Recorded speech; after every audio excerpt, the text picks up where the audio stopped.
Haleluya, puji Tuhan, shalom dan selamat malam. Puji Tuhan atas rahmatan anugerah Tuhan, pemeliharaan Tuhan yang sempurna, perlindungan Tuhan, dan segala-galanya kasih Tuhan yang sempurna.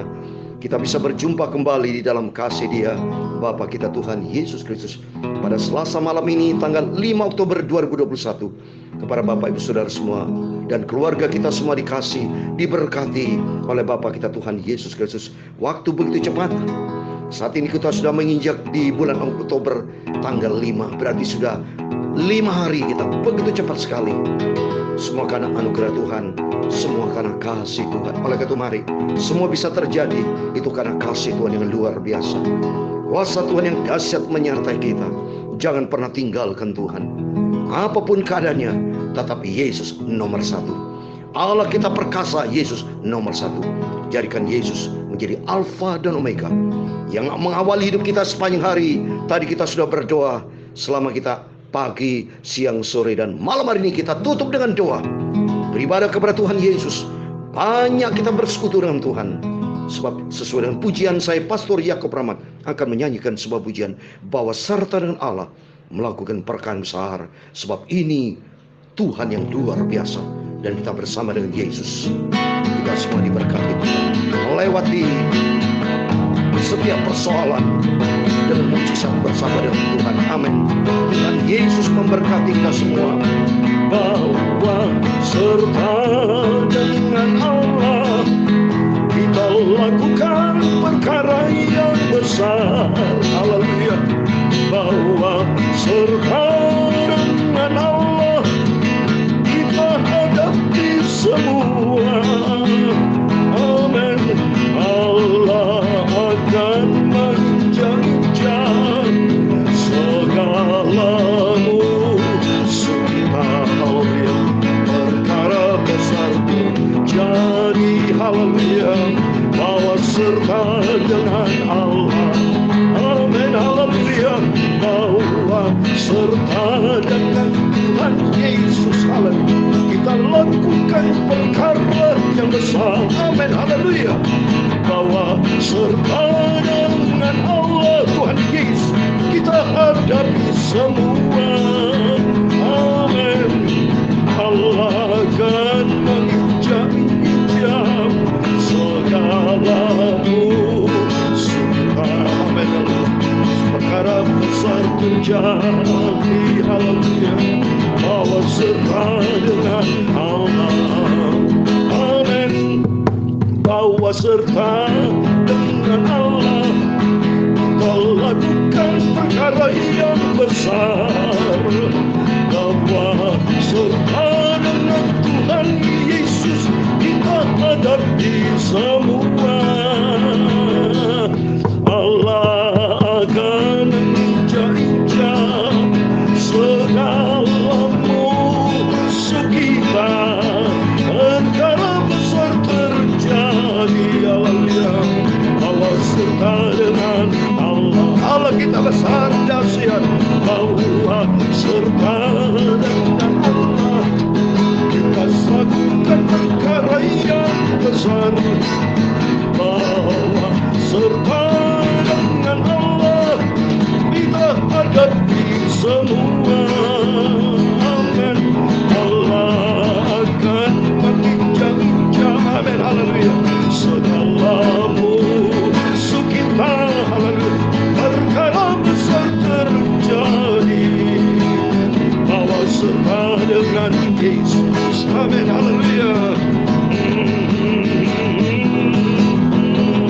Dalam Mazmur pasal 60 ayat 14 demikian firman Tuhan. Dengan Allah kita akan melakukan perbuatan-perbuatan yang gagah perkasa.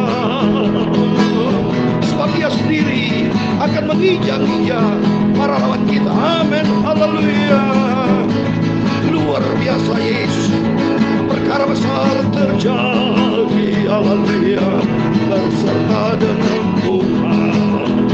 Amin. Bahwa serta dengan Tuhan Yesus kita lakukan perkara yang besar. Bahwa serta dengan Tuhan Yesus kita hadapi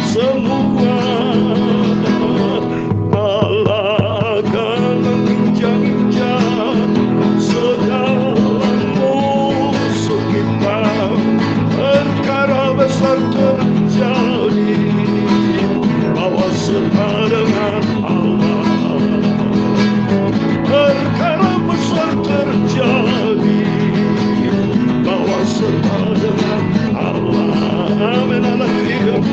Perkara besar terjadi, haleluya, bahwa serta dengan Allah. Amin, amin, amin. Haleluya, puji Tuhan. Luar biasa kalau kita bersama dengan Tuhan Yesus. Rom 8 ayat 31. Kalau Allah di pihak kita, siapakah lawannya? Nggak ada, Bapak Ibu Saudara yang saya cintai. Firman Tuhan berkata dalam Mazmur 60 ayat 14, bahwa dengan Allah kan kita lakukan perbuatan-perbuatannya yang gagah perkasa. Sebab Dia sendiri akan menginjak-injak para lawan kita. Dahsyat. Dalam Ulangan 7 pasal 7 ayat 21. Jangan gemetar karena mereka, karena Tuhan Allah kita ada di tengah-tengah kita. Allah yang besar dan dahsyat, namanya Tuhan Yesus Kristus. Kita bersyukur kepada Tuhan. Sebab Tuhan kita Tuhan yang hebat, Tuhan yang dahsyat, Tuhan berkuasa yang sudah membuka lebar pintu Laut Teberau pada waktu bangsa Israel keluar dari tanah Mesir. Dikejar oleh bangsa Mesir, rakyat Mesir, dengan kepalanya Fir'aun. Tapi Tuhan yang besar dengan tongkat kerajaan Allah, tongkat kuasa Tuhan melalui hambanya Musa, dipukul batu, terbelah Laut Teberau, dan bangsa Israel lewat kuasa Allah Tuhan besar. Tiap hari, setiap saat kita melangkah bersama dengan Tuhan. Oleh karena itu, setiap kita anak Tuhan harus punya pengalaman pribadi dengan Yesus. Encounter with Jesus. Setiap kita berjumpa dengan Tuhan, perkara besar terjadi karena Yesus adalah Allah yang besar. Yesus adalah Tuhan yang hebat. Yesus jagonya mujizat.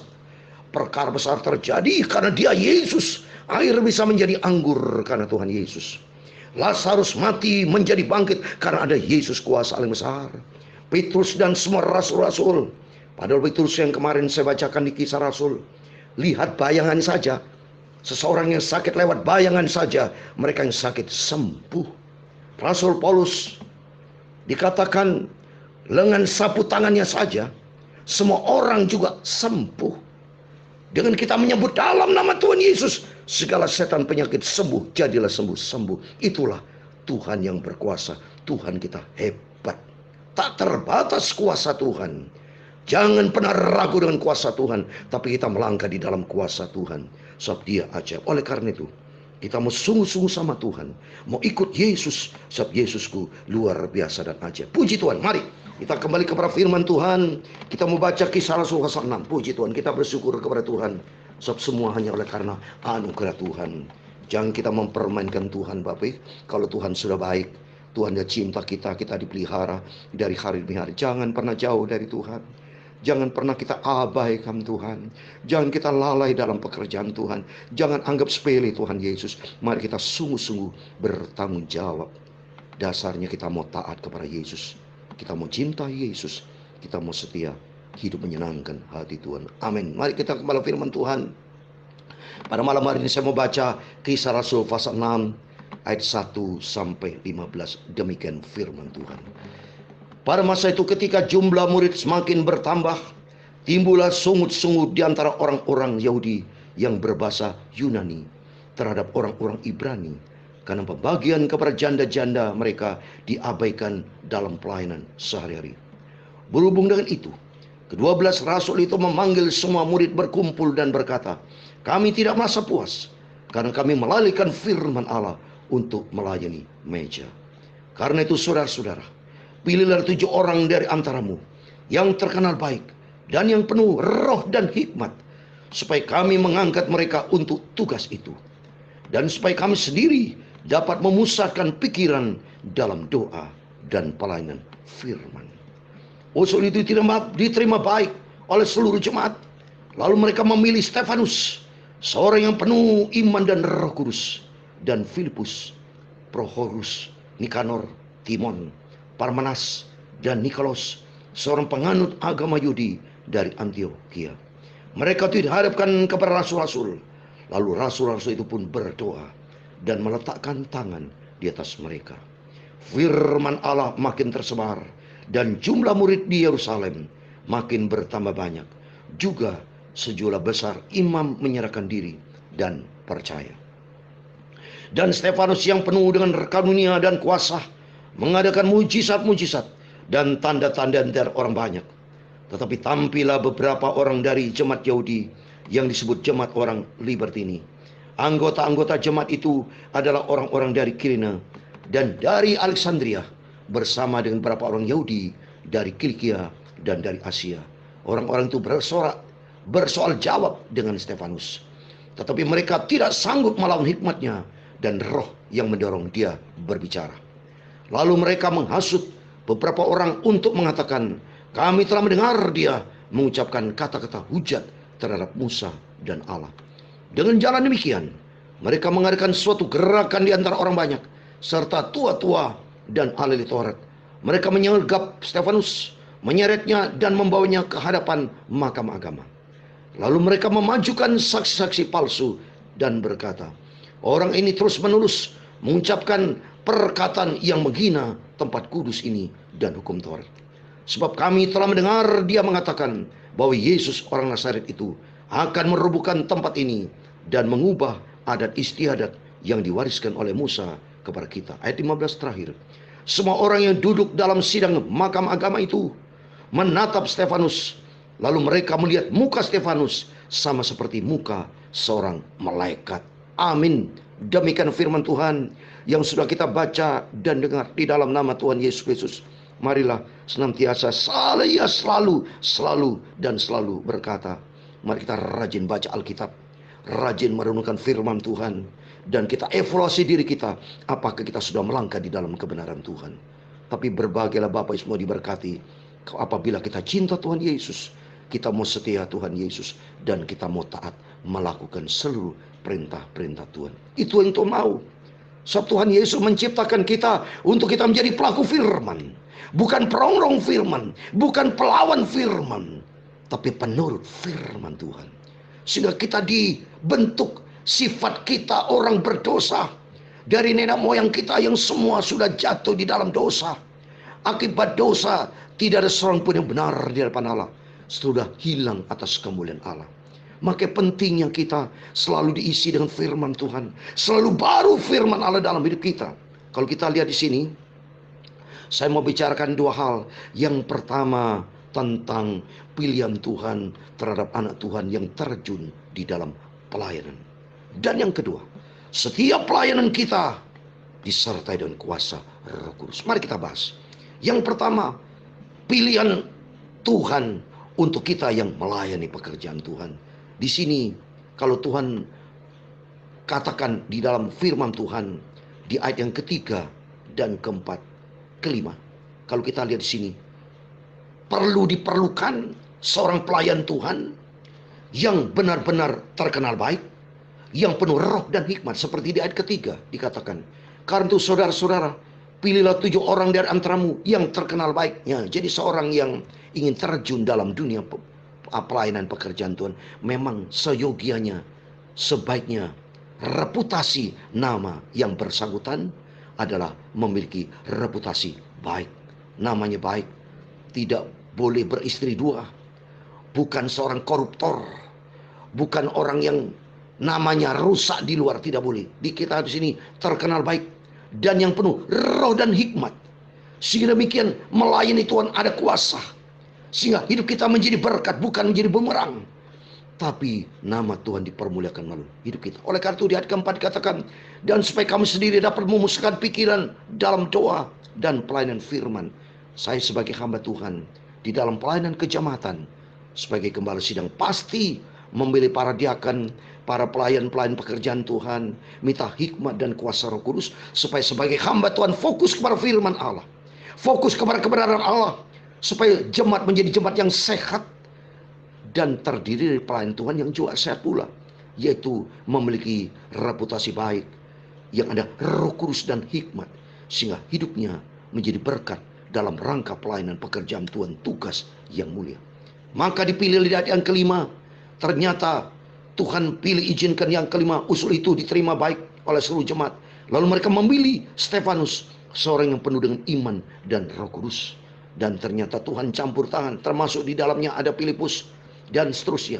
Ini semua berarti kita melayani Tuhan harus penuh rasa tanggung jawab. Hidup kita harus benar di hadapan Tuhan. Bukti kita sebagai anak Tuhan, anak terang. Supaya kita punya dampak, punya pengaruh. Untuk kemenangan banyak jiwa-jiwa. Dan yang kedua, kalau benar kita sudah dipilih Tuhan.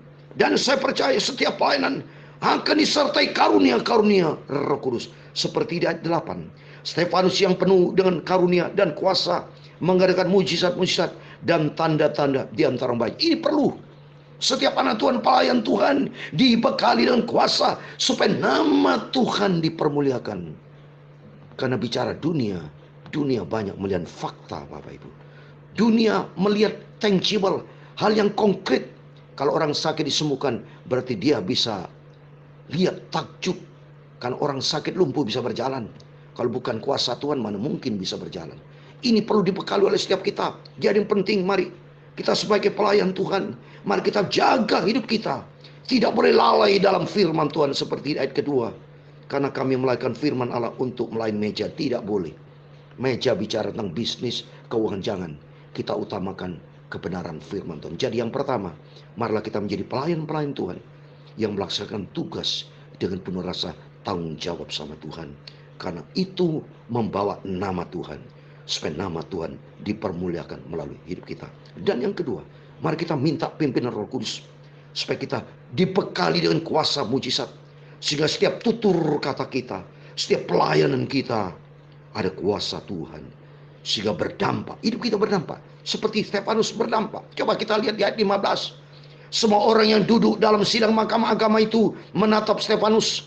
Lalu mereka melihat muka Stefanus sama seperti muka seorang malaikat. Ada dampak, ada kuasa Tuhan yang mulia. Oleh itu mari kita sungguh-sungguh melayani pekerjaan Tuhan bukan dengan kuat gagah kita. Tapi Roh Kudus akan menyertai kita. Seperti sebagai terakhir, saya tutup dengan firman Tuhan dalam Kisah Rasul pasal 1 ayat 8.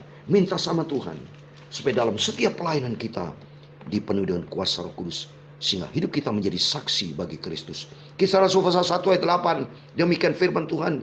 Tetapi kamu akan menerima kuasa. Lalu Roh Kudus turun ke atas kamu. Dan kamu akan menjadi saksiku di Yerusalem. Dan di seluruh Yudea dan Samaria. Dan sampai ke ujung bumi. Mari. Dalam setiap pelayanan kita, kalau Tuhan sudah pilih kita menjadi hamba Tuhan. Menjadi pelayan-pelayan Tuhan. Minta sama Tuhan yang kedua. Kuasa Tuhan bersama kita. Hidup kita di dalam kebenaran firman Tuhan seperti Stefanus. Sehingga kita menjadi berdampak, menjadi berkat. Orang lain menilai, wah pelayanan penuh dengan kuasa. Nama Tuhan dipermuliakan. Dan janji Tuhan, Roh Kudus turun ke kita. Sehingga kita menjadi saksi di Yerusalem. Yerusalem artinya, the city of peace, kota damai. Artinya menjadi berkat di dalam. Dalam rumah tangga kita menjadi berkat. Dalam pelayanan gereja diberkat. Dan di seluruh Yudea, artinya dimanapun kita berada. Dalam melayani pekerjaan Tuhan kita menjadi saksi. Termasuk di Samaria. Orang-orang yang belum kenal Tuhan. Yang orang-orang mereka mungkin belum masih bimbang mereka. Hidup kita menjadi berkat. Bahkan di seluruh bumi. Di ujung bumi. Artinya dimanapun kita berada. Hidup kita berdampak. Karena Kristus bersama kita. Karena apa? Kalau bersama dengan Tuhan. Dalam pujian tadi, dalam firman Tuhan. Kita melakukan perkara besar. Dalam nama Tuhan Yesus, kita semua diberkati oleh Tuhan. Amin. Haleluya. Bahwa serta dengan Allah kita lakukan perkara yang besar. Haleluya. Bahwa serta dengan Allah kita hadapi semua. Amin. Allah akan menginjak-injak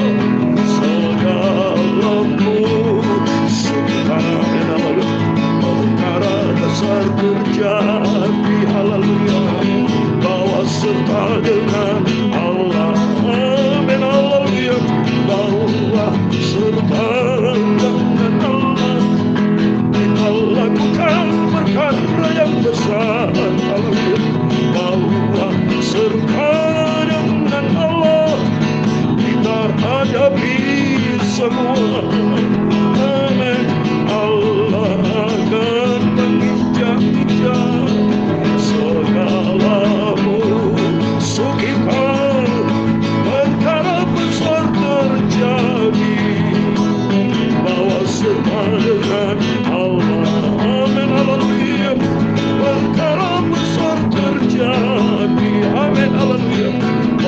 serta dengan Tuhan Yesus.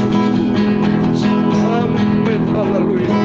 Tuhan memberkati engkau dan melindungi engkau. Tuhan menyinari engkau dengan wajahnya dan memberi engkau kasih karunia. Tuhan menghadapkan wajahnya kepadamu dan memberi engkau damai sejahtera. Bapa kami yang di surga, dikuduskanlah namamu, datanglah kerajaanmu, jadilah kehendakmu di bumi seperti di surga. Berikan kami pada hari ini makanan kami yang secukupnya, dan ampunilah kami akan kesalahan kami, seperti kami juga mengampuni orang bersalah kepada kami. Dan jangan membawa kami ke dalam pencobaan, tetapi lepaskan kami daripada yang jahat, karena engkaulah yang punya kerajaan dan kuasa dan kemuliaan sampai selama-lamanya. Amin. Puji Tuhan. Selamat malam, selamat beristirahat.